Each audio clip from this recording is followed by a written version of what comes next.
જય શ્રી કૃષ્ણ. અવાજ નહીં આવ્યો ત્યાં જોડવા બોલો, અવાજ નથી આવતો હજુ. જય શ્રી કૃષ્ણ.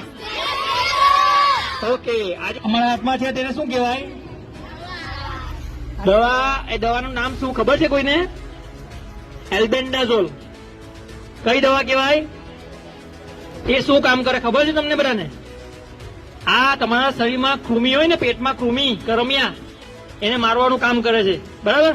એને શું કહેવાય? એલ્બેન્ડાઝોલ. હા, કૃમિનાશક ગોળી. આજે વિશ્વ કૃમિનાશક દિવસ છે. કયો દિવસ છે? વિશ્વ કૃમિનાશક દિવસ છે, ડીવોર્મિંગ ડે. એના માટે અમે તમને સમજાવવા માટે અને ગોળી ખવડાવવા માટે આવ્યા છે, બરાબર છે? આ કૃમિ આપણા શરીરમાં કેવી રીતે પ્રવેશે કોઈને ખબર હોય તો બોલો. ખબર છે કોઈને? આ કૃમિ આપણા શરીરમાં ત્વચા મારફતે, પગ મારફતે, પગની, હાથની ત્વચા મારફતે આપણા શરીરમાં પ્રવેશે. તમે જયારે રમતા હોવ, ધૂળમાં જતા હોવ, ધૂળમાં ચાલો, ખુલ્લા પગે દોડતા હોવ ને, બરાબર? હવે જમ્યા પહેલા તમે હાથ નહીં ધો તો તમારી બોડીમાં કૃમિ પ્રવેશે.